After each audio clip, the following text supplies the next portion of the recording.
Aquí comienza Japonistas Chile, programa de integración cultural donde la música, el anime, la cultura japonesa se tomará a los micrófonos de la hoy. Con un diálogo ameno e interesantes invitados, descubriremos cómo estas relaciones han influido y se manifiestan en nuestro país. Japonistas Chile, en Radio Hoy.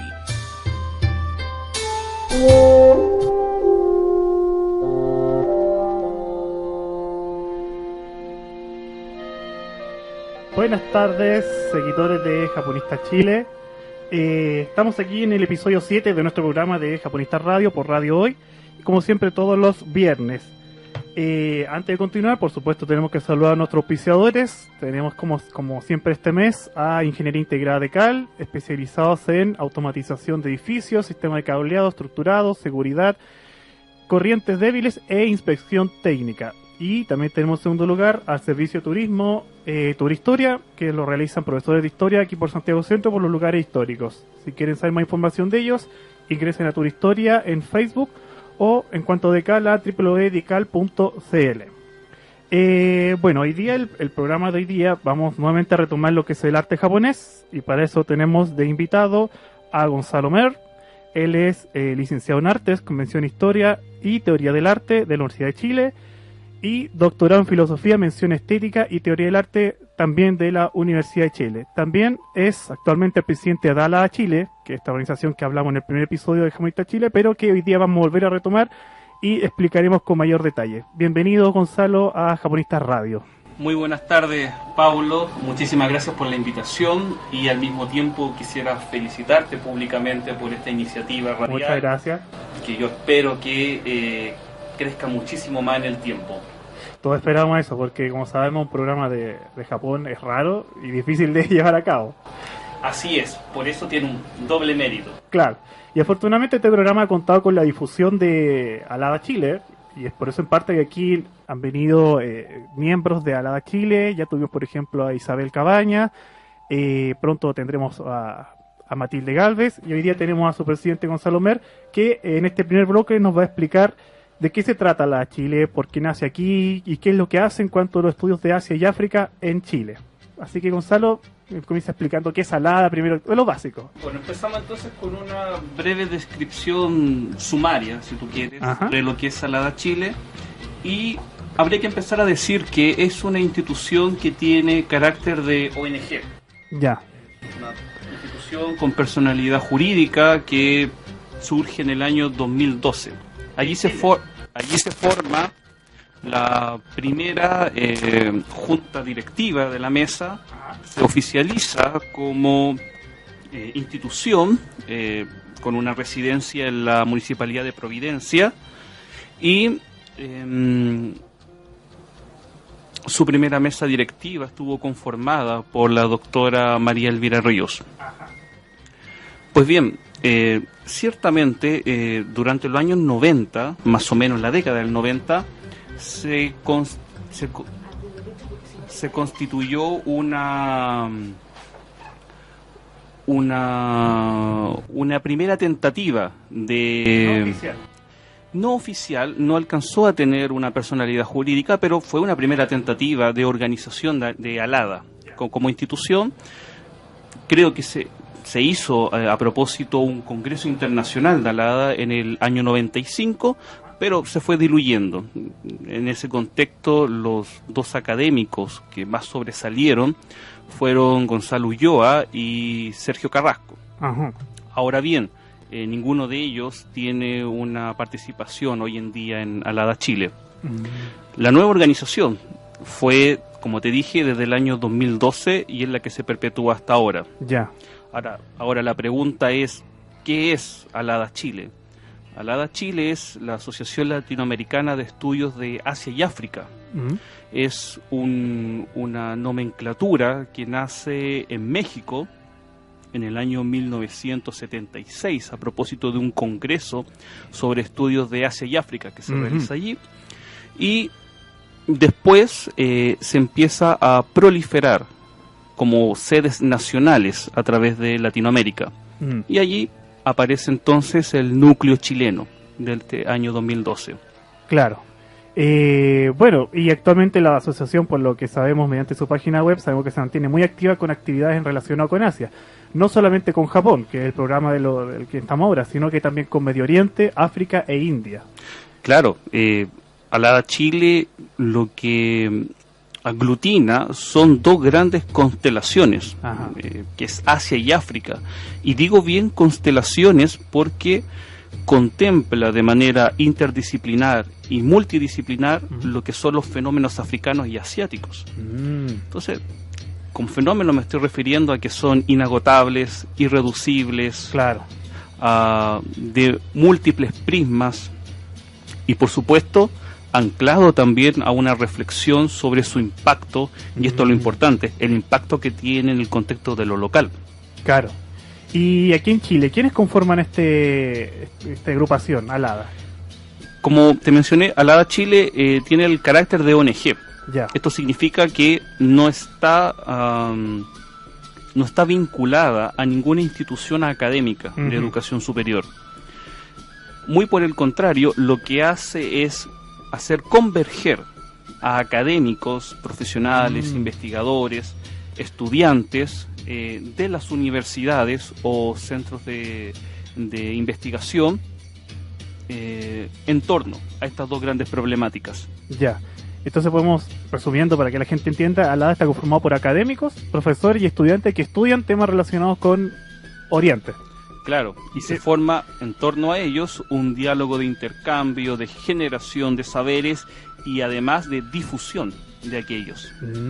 ¿Y cómo la gente puede escuchar a esta gente, a estos profesionales? Alada se dedica a hacer charlas, congresos, seminarios. ¿Cómo la gente tiene acceso a esta información que sabemos que es escasa en Chile y hay gente que tiene curiosidad por aprender más sobre estas regiones?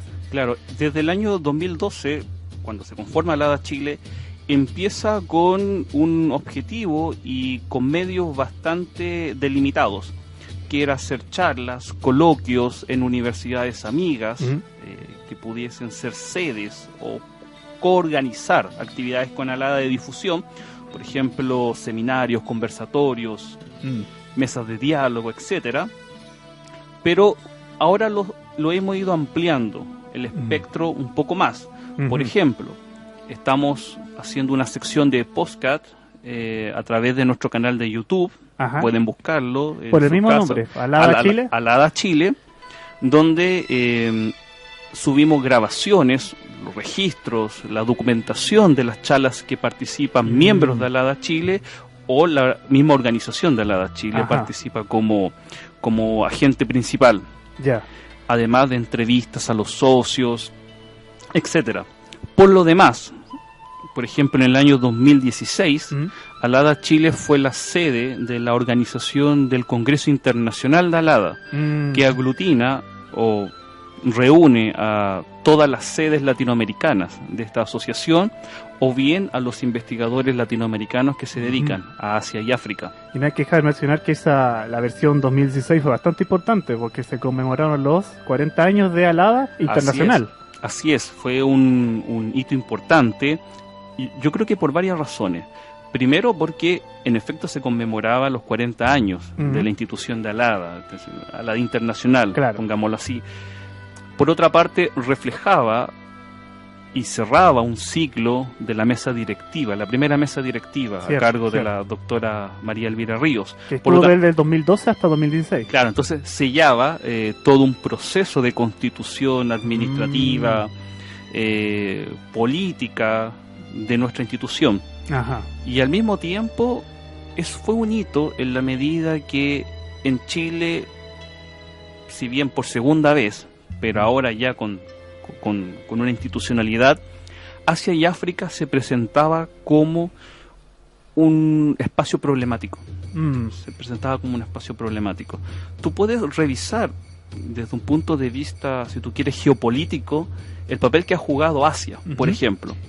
Y te darás cuenta que para Chile, para el Estado chileno, Asia es un vector muy importante. Sí, por supuesto. Tú puedes pensar incluso la imagen de Chile como la puerta de Asia a Latinoamérica. Y sin embargo, desde ese punto de vista geopolítico, las disciplinas que adquieren notoriedad en la entrada de Asia son muy delimitadas. Claro. No en el sentido de su espesura, sino en la cantidad. Economía, ciencia política, etcétera. Pero en este congreso se obtuvo una cabida a la multiplicidad disciplinar de los investigadores. Arte, historia, el tema de las migraciones. Claro. Porque en la ALADA, si bien hay profesores y estudiantes de diversas universidades, no significa que solamente sean historiadores y cientistas políticos, sino que hay profesionales de diversas áreas. Hay periodistas, hay historiadores, cientistas políticos, filósofos, artistas, para que la gente se haga una idea de que esto es bastante diverso, cómo se estudia Asia desde ALADA. Es que te insisto con esa imagen del fenómeno. Tú no puedes acotar Asia o África a una sola línea de investigación. Claro. Es como decir, no sé, la relación de Chile con Asia es solamente desde un punto de vista político-económico. Eso sería un error. Sí. Ciertamente un troncal importante para las políticas del Estado chileno, pero junto con ello lleva anexado muchos fenómenos o subfenómenos, colmenas problemáticas que afectan al nivel local. Fíjate que hace mucho tiempo yo conversaba con varios amigos, hoy socios de ALADA Chile, sobre cuáles habían sido sus primeros intereses, sus primeras motivaciones para estudiar Asia.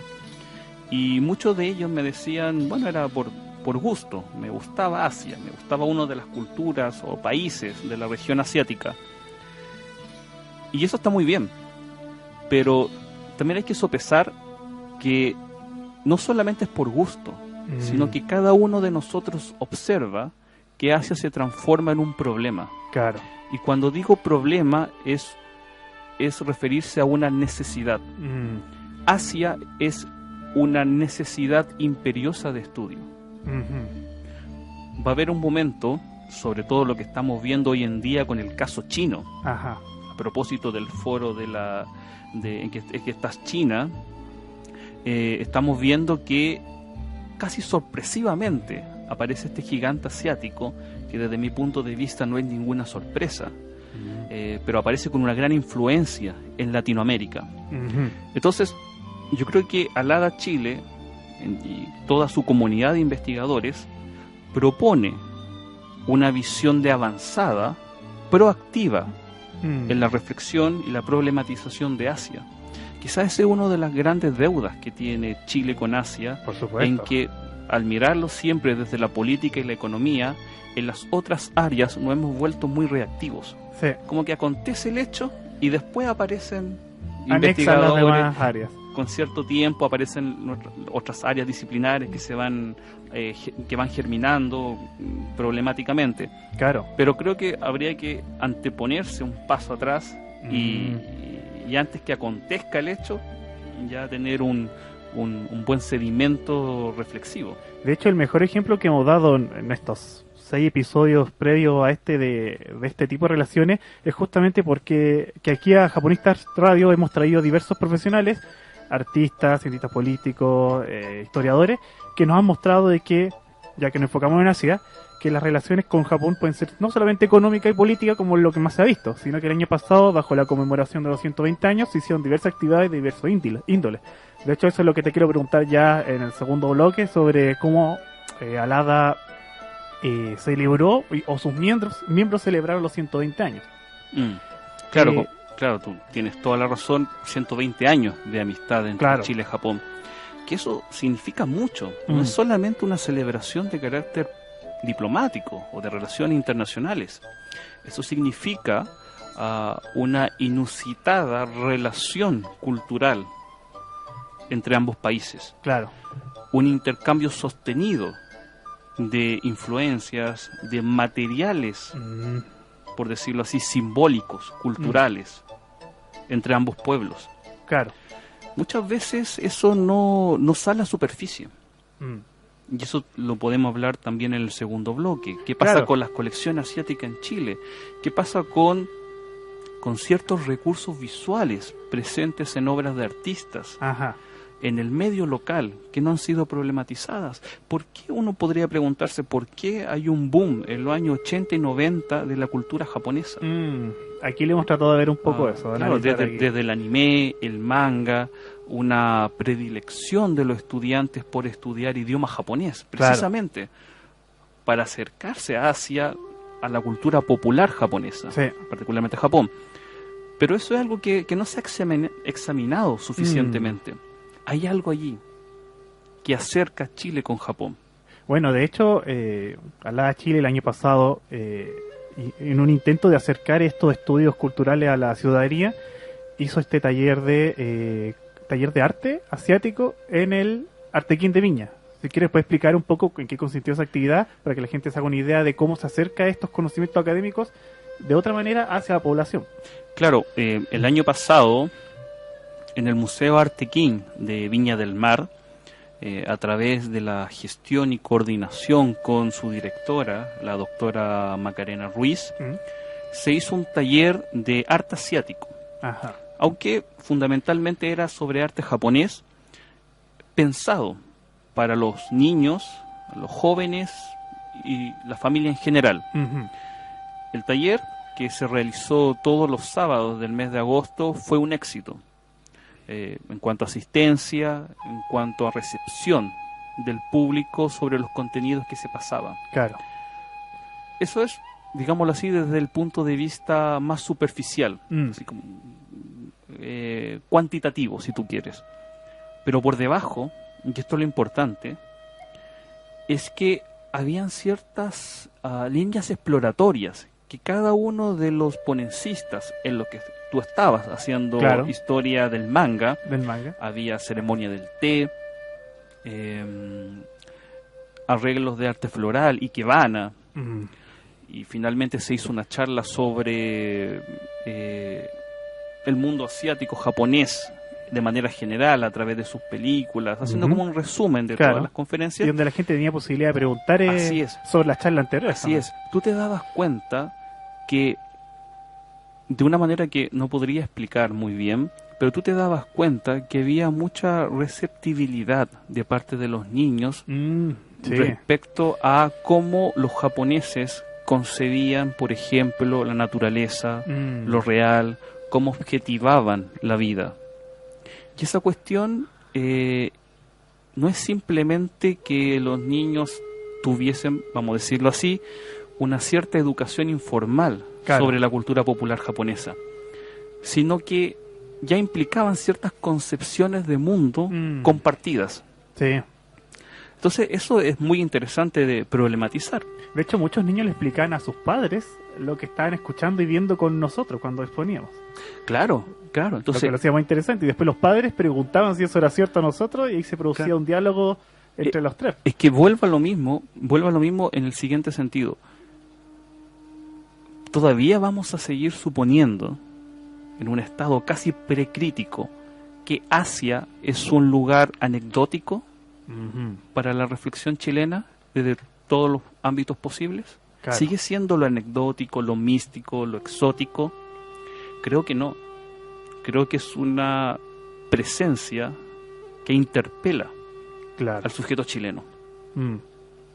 Y esa cuestión es tremendamente importante. No solamente porque te das cuenta que ya los niños tienen una relación con Asia, y en este caso con Japón, sino también que a nivel de Estado te está exigiendo cierto tipo de investigación, de racionamiento, y por lo demás te está exigiendo cierto tipo de investigación, cierto tipo de investigador y profesional. Claro, y ahí donde Alada justamente se inserta en lo que es la difusión cultural y demostrar esta visión que has planteado recién hacia la ciudadanía. Claro. Yo aquí me voy a copiar de las palabras de Enrique Dussel, cuando dice, bueno, uno tiene que también presentar una mirada sobre el mundo desde lo latinoamericano. Latinoamérica tiene mucho que decir sobre Asia y África. Y Chile también. Lo que pasa es que estamos en una etapa muy larvaria de construcción. Una construcción académica, conceptual, a nivel muy general, por cierto, sobre las culturas asiáticas y africanas. Claro. O sea, yo hablaba con una colega respecto a arte asiático, Y yo le decía, mira, tú puedes revisar, por ejemplo, a Pablo Neruda. ¿Cuánto ha influido Oriente en la primera etapa de su producción poética? Yo sigo las palabras de Bolaños, el escritor, cuando él dice: los mejores poemas de Neruda son los que están en Residencia en la Tierra. Y ese libro fue escrito en Oriente. Wow. Si tú vas a la Chascona, hay cabezas de Buda, que Claro. entiendo Claro. era un gusto muy particular que tenía Matilde, Ah, su esposa, su última esposa. ya. Entonces, Asia estaba presente en la poética nerudiana, pero se ha explorado como un campo específico de estudio. Ujú.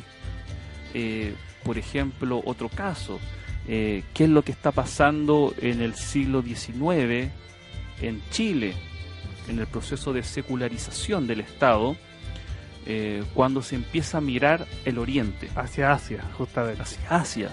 ¿Qué está pasando con los artistas, los viajeros chilenos, que en esa suerte de crisis existencial de los 30 se van a viajar, pero ya no a Europa, sino que se pasean por Oriente?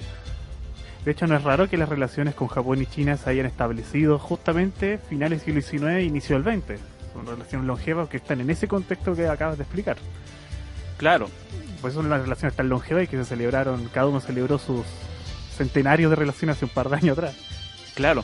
Una vez, cuando yo ya me estaba egresando de pregrado, en una conversación con un profesor, yo tenía la intención de tratar de insertar en la universidad algún curso sobre arte asiático. La respuesta fue un poco incómoda, pero vendría a decirse más o menos así: ¿bajo qué argumento el arte asiático tiene una influencia en el arte latinoamericano, cuando nuestra tradición es fundamentalmente eurocéntrica, Claro. europea?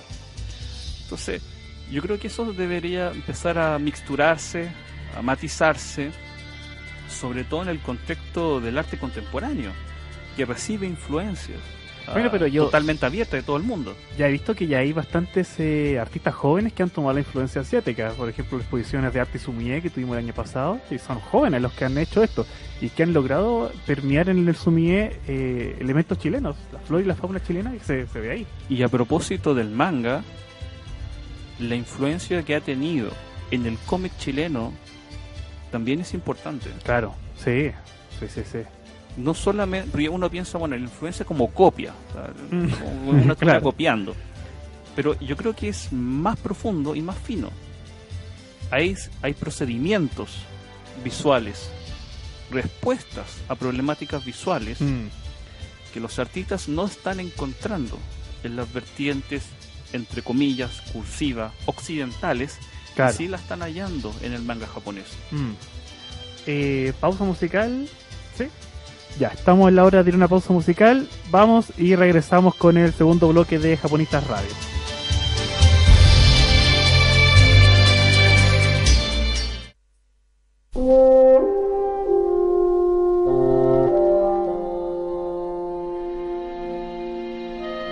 Ya estamos de regreso en el segundo bloque de Japonistas Radio. Estamos aquí con Gonzalo Mer, que nos está explicando Alada Chile, qué hace y a qué se ha dedicado en Chile. En este segundo bloque vamos a hablar un poco, como siempre, de los 120 años, que fue recién el año pasado, y aquí Gonzalo Mer nos va a hablar brevemente de alguna actividad que hizo Alada en torno a los 120 años. ¿Con cuál quiere empezar con todas las que hizo Alada Chile, Gonzalo?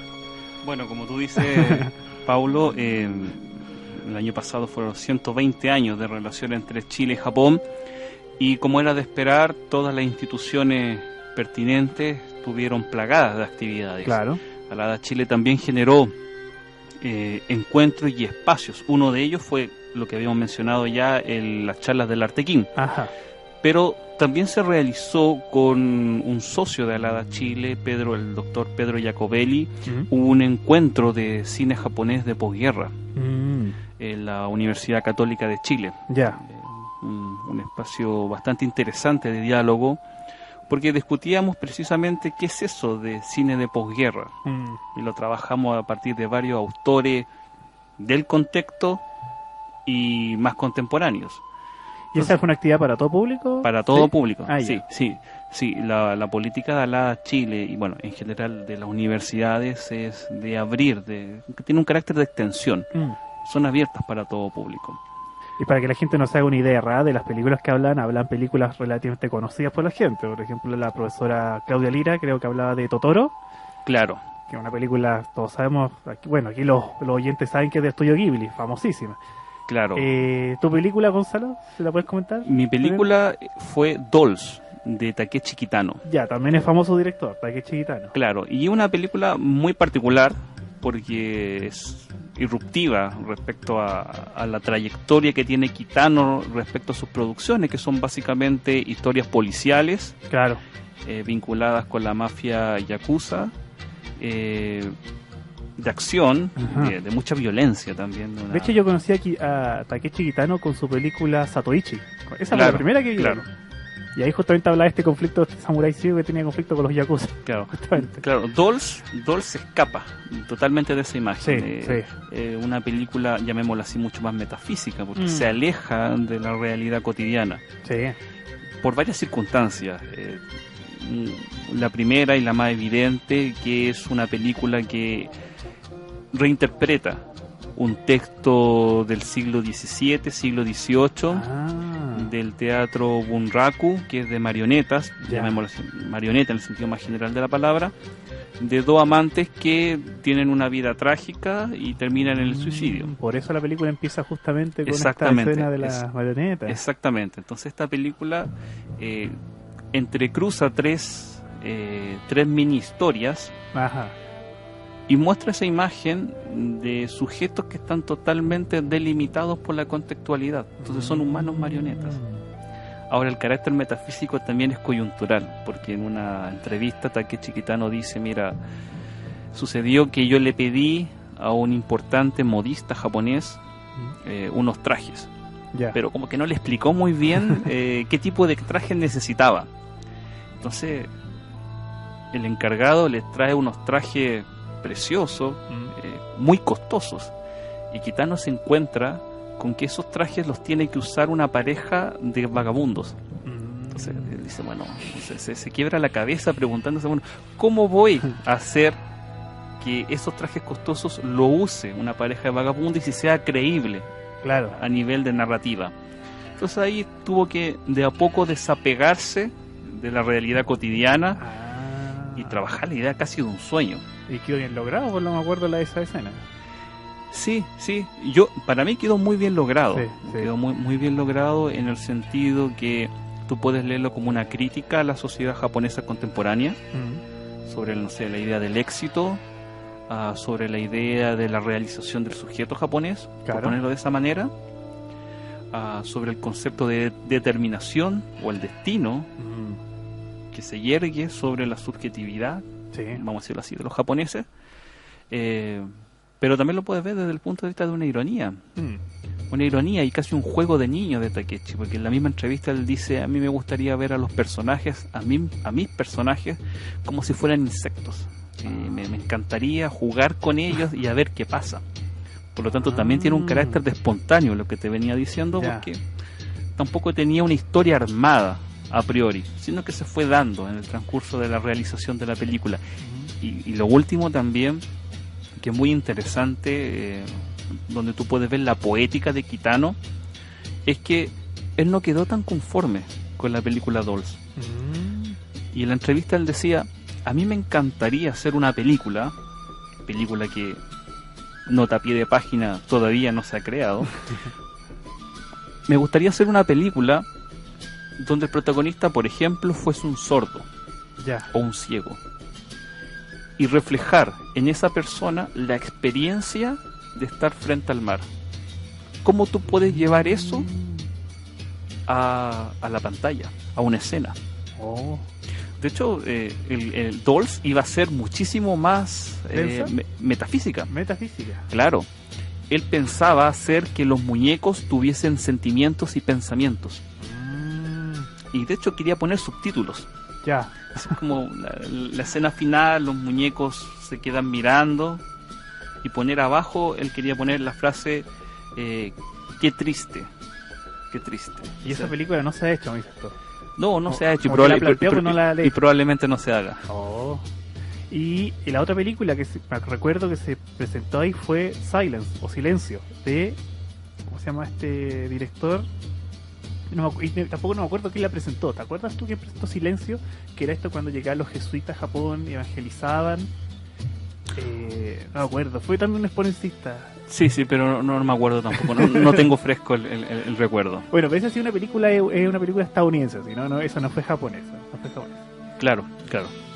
Bueno, volviendo al tema inicial, también se hizo un seminario en el Museo de Bellas Artes, el seminario Taitoku, ¿ya? Donde se presentaron socios de Alada Chile, entre ellos Matilde Galvez, Claudia Lira, estaba yo presente, exponiendo sobre el arte japonés en general, desde el siglo XIX hasta el presente, ya, abordando diferentes dinámicas, y se invitaron también artistas japoneses a exponer. Ya, Entonces, genial. Fue una instancia muy, muy interesante, porque tú podías poner en tensión y también en diálogo la producción académica chilena con artistas nipones, que de primera fuente te pueden decir qué tan bien o mal encaminada estaba tu reflexión. Afortunadamente no fue bien. Bien. Entonces, estas tres actividades que nombraste, todas eran de abierto al público, fueron actividades de Alada, con la certificación de los 120 años. Estupendo, estuvieron todo bien, funcionan todos. Fueron actividades en que participaron o bien socios de Alada Chile, ¿ya? O Alada fue organizadora o fue coorganizadora. Bien. Como te digo, Alada Chile es una ONG, por lo tanto no está vinculada directamente a ninguna universidad, claro, sino que establece lazos, alianzas. Para llevar actividades mayores. Exactamente, protocolos estratégicos de asociación con instituciones. Para entonces, proveer su mensaje y su misión. Claro, entonces pasemos el aviso de que si la gente quiere estar al tanto de actividades de Asia, puede revisar la página web de Alada Chile, www.aladachile.cl .com. O el Facebook también del mismo nombre, Alada Chile. Así es, la y página ahí, del Facebook. Claro, y ahí pueden visitar y estar al tanto de las actividades que se hacen aquí en Chile, no solamente sobre Japón, sino que en torno a Asia. Así es, y acuérdate también, Paulo, de nuestro canal de YouTube. Ah, verdad, que lo anunció hace un rato aquí de Alada Chile, así que como todos los youtubers acostumbran a hacer, les pedimos que se suscriban, pulgar arriba, claro, difusión, compártelo. No hay premios todavía. No hay un fan club tampoco establecido. No hay un fan club, no hemos publicado un libro todavía. Pero hay planes por ahí, creo. Hay planes, YouTube no nos paga. Ese problema de las fundaciones sin fin de lucro en Chile. Claro, pero no hemos hecho gameplay todavía. Pero les pedimos que se suscriban. Y prometemos, esa es nuestra misión este año, de intentar alimentar ese canal con las actividades de Alada, claro, dejar un registro, así que para que lo puedan revisar una y otra vez. Y por lo menos la gente aprenderá viendo los videos, no habrán premios, pero aprenderán por lo menos más sobre Asia. Fíjate que, tomando el comentario muy en serio, yo sé que lo dijiste en serio, pero tomándolo muy en serio, yo creo que el público debería entender que lo que ofrece Alada Chile y lo que ofrece la comunidad de académicos, investigadores, etcétera, de Asia y África, que dará la oportunidad, por lo menos de manera experimental, de abrir mundo. Abrir Chile a un mundo totalmente globalizado y al mismo tiempo regionalizado. Claro. Tenemos que entender, y quizás esto da pie a todo un tema aparte, que quierase o no, las concepciones de mundo de los japoneses, los chinos, pueden ser también muy distantes a nuestras propias concepciones de mundo, pero no por eso hay que volverlos objetos incognoscibles. Claro, claro. Hay que estudiarlos, precisamente en esa dificultad, en ese pie forzado, y me atrevería a decir, en esa imposibilidad. ¿Cómo estamos con los minutos? ¿Nos quedan un par de minutos ahora en este segundo bloque? Ya. ¿Música? No, es que nos queda el último tema de este segundo bloque, que es el ukiyo-e, que aquí Gonzalo, experto en ukiyo-e, de hecho está haciendo unos trabajos y su doctorado fue en torno al ukiyo-e, ¿verdad, Gonzalo? Claro. Entonces, todo lo que dices es correcto, excepto que soy experto. Ah, bueno. Bueno, hay que subirle un poco aquí al programa, el perfil, por supuesto. Entonces, explica en estos minutos de que antes de este segundo bloque, ¿qué es lo ukiyo-e? Porque en el programa anterior, estuvimos Sumi-e. Aquí tuvimos a una invitada que nos explicó Sumi-e, que trabaja aquí en el sur. Explícale entonces a la gente la importancia de lo ukiyo-e, de dónde viene y cuáles son básicamente la influencia que hay hasta el día de hoy. Claro, bueno, un tema bastante complejo. Como todo arte. Y sobre todo en mi investigación ha sido complejo precisamente porque no sabría cómo caracterizar. Ukiyo-e significa etimológicamente pinturas del mundo flotante. Claro. Ukiyo-e se ha traducido convencionalmente como mundo flotante, mundo pasajero, mundo ilusorio, y la partícula e vendría a ser pintura, ilustración, claro, etcétera. Si tú revisas la bibliografía de difusión, la bibliografía general sobre ukiyo-e, la caracterización básica es un tipo de objeto artístico, principalmente grabado, que refleja casi a manera testimonial o descriptiva, figurativa, la sociedad japonesa, principalmente de las ciudades principales, Edo, Kioto, Osaka, del siglo XVI, XVII y siglo XVIII. Claro. Esa es una caracterización muy acotada y me parece que insuficiente. Es insuficiente desde un punto de vista de la datación. Hasta el día de hoy se sigue produciendo ukiyo-e en Japón. Claro.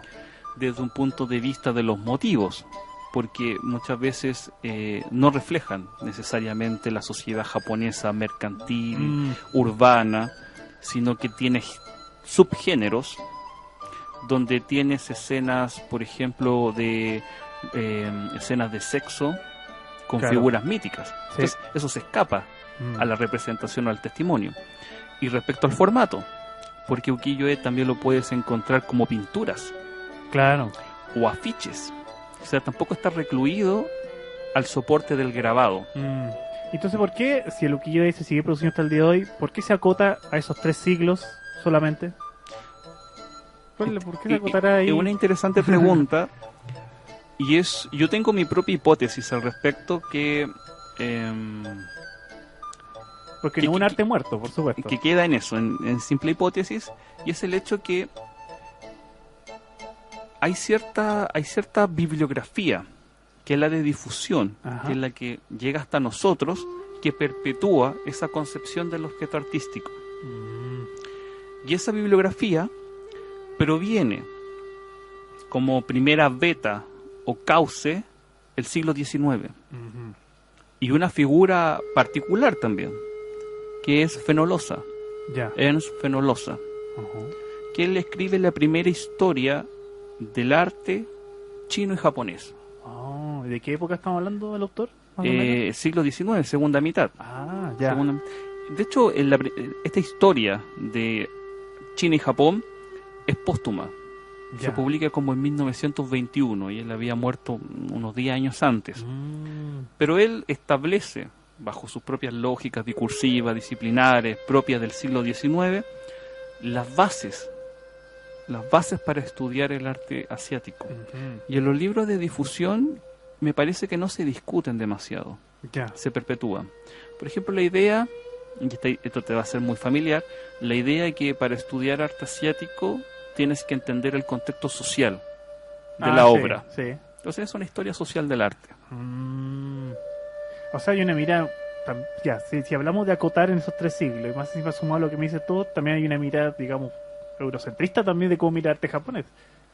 ¿O no? Sí, hasta cierto punto sí. Porque uno podría preguntarse realmente, ¿eso que viene de Japón es arte? Claro, a eso voy también. Me refiero del siglo XIX atrás. Claro. Del siglo XIX en adelante, a través de todo un proceso que también desde la literatura más general se ha llamado de occidentalización de Japón. El Estado japonés proveyó a los artistas y estudiosos becas para estudiar en Europa. Claro. Entonces los tipos estudiaban arte europeo, que tampoco era el arte moderno europeo, sino el arte académico. Sí. Ahora sí, vamos al segundo tema musical. Entonces vamos al segundo tema musical y volvemos con el tercer bloque, donde Gonzalo nos va a dar un par de avisos y volvemos.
Estamos en la tercera y última parte de Japonistas Radio con Gonzalo Mer, hablando de Alada y de los 120 años de Japón. Y en este último bloque, antes de volver con el tema, como siempre tengo que decir los temas que escuchamos, por si alguien los quiere buscar. Bueno, el primer tema que escuchamos se llama It's Gonna Rain, del grupo Bonnie Pink, que los más nostálgicos y los que están al tanto del manga anime se acordarán que uno de los endings de Rurouni Kenshin o Samurai X, serie que se transmitió en Chile. Y el tema que acabamos de escuchar es Anden Kouda de Tomoyo Mitani. Ahora sí, en los minutos que quedan finales, Gonzalo nos va a dar unos avisos de Alada, entre otras cosas. Así que te cedo la palabra, Gonzalo, claro, y las invitaciones que tengas. Lo primero que quiero decir es que yo sí me acuerdo de ese ending. Excelente. Y yo lo grababa en un cassette, que no estaba como en el colegio. Así cuando el internet no era más rápida que 56 kilobytes por segundo. Claro, claro. Así que caída de carnet, pero lo reconozco. Bueno, pero aquí Rurouni Kenshin nos ha hablado que es una serie que nos permite entender el periodo Meiji, justamente que hablamos un poco en el bloque anterior con el ukiyo-e. Por cierto. Bueno, entonces, para ir finalizando y agradecer tu invitación, quisiera dar algunas noticias e informaciones relevantes sobre Alada, para todos. Lo primero es que, vuelvo a repetir, estén atentos a las novedades y a las actividades que realiza esta organización a la que represento a través de su página web www.aladachile.com, su página de Facebook bajo el mismo nombre y el canal de YouTube que hemos reinaugurado hace muy poco. Claro. Alada Chile durante todo el año 2018 va a ir elaborando actividades, entrevistas, conversatorios, así que están cordialmente invitados y a estar atentos a ellas. Si quieren pertenecer como socios a Alada Chile, hago extensiva la invitación tanto para estudiantes de pregrado como socios generales, académicos, profesionales, a enviar sus postulaciones a la página web de Alada Chile, donde van a encontrar toda la información y los requisitos para postular. Claro. Asimismo, esperamos tener prontas noticias durante este año para la realización de un congreso. Pero eso se está todavía cocinando, pero ya estén pendientes sobre nuevas novedades e informaciones. Eso último es muy importante porque hay mucha gente que nos escucha, y también por Japonistas Chile, que no sabe dónde dirigirse cuando busca información académica sobre Japón o China.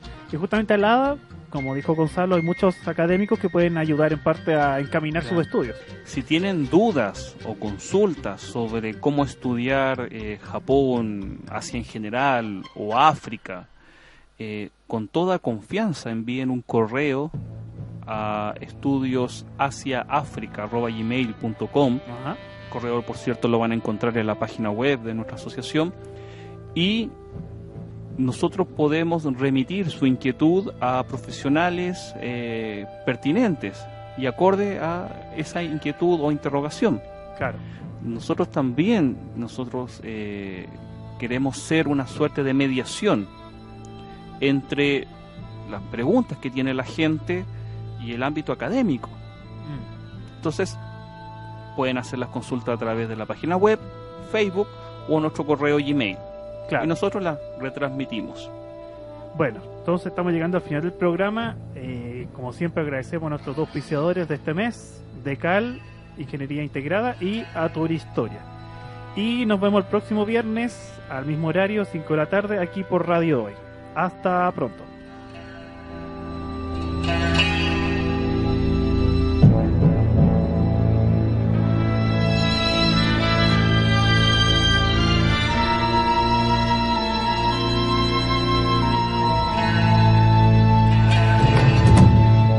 Cerramos la conversación y análisis de las diversas manifestaciones de Japón en Chile. Nos volvemos a encontrar el próximo viernes con un nuevo tema que permita entender y estrechar cada vez más nuestras relaciones.